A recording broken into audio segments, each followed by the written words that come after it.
안녕하세요. 오늘 여러분과 함께 이야기를 나눌 책은 김웅빈 작가의 생명과학, 바이오테크로 날개를 달다라는 책입니다. 약간 전문적인 내용은 아닐까 손이 선뜻 가지는 않을 듯하다고요? 그래서 오늘 같이 한번 살펴보면서 책에 대한 허들도 낮추고 같이 생각해보는 시간을 가져봤으면 좋겠습니다. 그러면 이 책에 대해서 소개하면서 본격적인 이야기를 시작해볼게요. 이 책은 제목에서 느껴지는 딱딱함과는 달리 마치 한 편의 생명과학 드라마의 대본을 읽는 듯한 느낌을 주는 책입니다. 바야흐로 바이오 시대가 도래했다라고 말해도 지나침이 없을 것 같은 시대인데요. 우리는 코로나19로 지구의 미래가 바뀌는 순간을 목격했습니다. 작가는 코로나가 촉발한 바이오 시대의 도래를 시작으로 감염병은 어떻게 시작되는 것인지, 지난 역사 속 굳게 믿어왔던 과학자들의 이론이 어떤 실험들을 통해 퍼즐 조각 맞추듯 교체 발전되어 가는지를 다양한 가설과 실험들을 통해 설명하였습니다. 혹시 감자와 토마토를 융합하여 만든 토마토를 아시나요? 한 그루의 나무의 위아래로 주렁주렁 토마토와 감자가 함께 열린 신비한 실험을 통해 작가는 세포 융합 기술을 설명합니다. 인슐린 유전자를 잘라 대장균에 넣어 인슐린 개발을 성공한 유전공학을 소개하기도 하죠.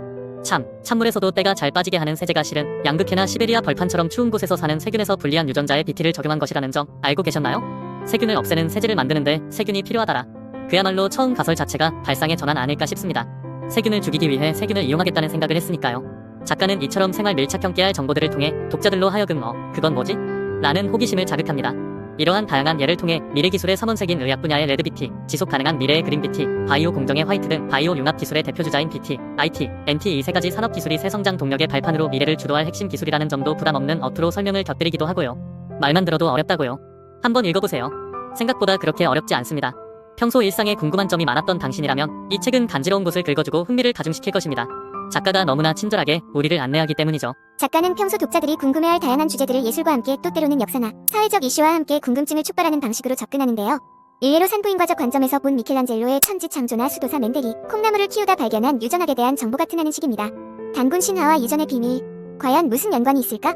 전혀 관계없을 것 같은 이 단어들이 작가의 손을 통해 마술처럼 개연성이 부여되곤 합니다.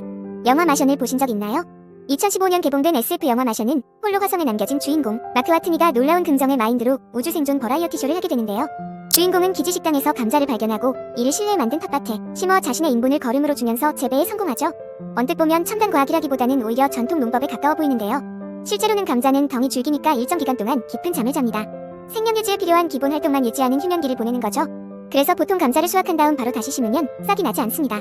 하지만 영화 주인공은 이런 휴면을 타파했음이 분명합니다. 비록 영화에 그 장면이 나오진 않았지만 말입니다. 아니면 휴면성이 없는 새로운 개량 감자일 수도 있겠네요. 최초의 복제 포유류인 복제양 돌리 이슈도 재밌게 보았는데요. 생명복지의 첫 단추인 유전자 클로닝에 대한 이야기입니다.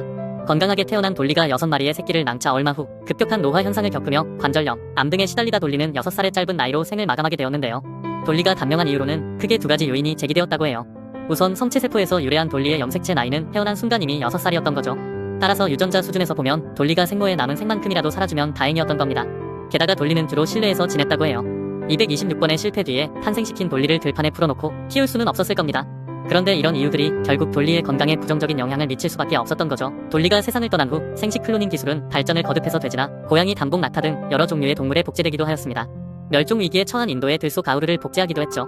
이제 이론적으로는 멸종 전에 해당 동물의 세포를 채취하여 냉동 보관하고 있다가 유사시 그 세포를 이용하여 생식 클로닝을 하게 되면 멸종 위기를 타파할 수 있는 동물 복제 서비스가 가능하게 되었습니다. 하지만 비약적인 발전과 더불어 간과하지 말아야 할 이슈가 있죠. 생식 클로닝 기술로 다시 태어난 동물에게는 난자 제공 동물과 대리모 동물에 대한 윤리적 문제가 있습니다.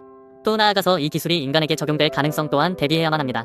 우리는 50여 년 전 니렌버그가 던진 이 질문에 대한 준비가 되어 있는 걸까요? 물론 이와 같은 윤리 문제에 대한 대안으로 유도 만능 줄기세포 같은 치료 클로닝이 있습니다. 유도 만능 줄기세포는 궁극적으로 환자의 유전자와 동일한 조직으로 뛰어난 재생 능력을 보이며 분화 성장할 수 있기 때문입니다. 이와 같은 잠재력을 생산하는 치료 클로닝도 눈여겨볼 미래 핵심 기술 중 하나입니다. 하루가 다르게 인간의 수명이 길어져 갑니다.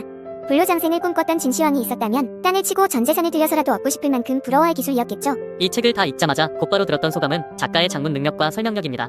그러니까 이게 뭐 문학적으로 잘 썼다, 이런 뜻은 당연히 아니고요. 재미있는 예시와 제목에 심혈을 기울였구나 였습니다. 각각의 파트에 필요한 근거가 적절한 예시를 통해 이해하기 쉽고 재밌게 느껴졌습니다. 작가가 독자에게 진심이구나, 독자에게 접근하기 쉽게 잘 알려주고 싶었구나 하는 점이었습니다.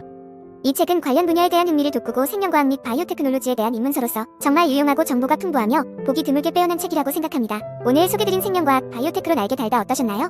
다가올 미래를 더 잘 이해할 수 있게 만드는 오늘 이 책 함께 읽어보시면 어떨까요? 지금까지 이서진, 권예주였습니다. 감상해주셔서 감사합니다.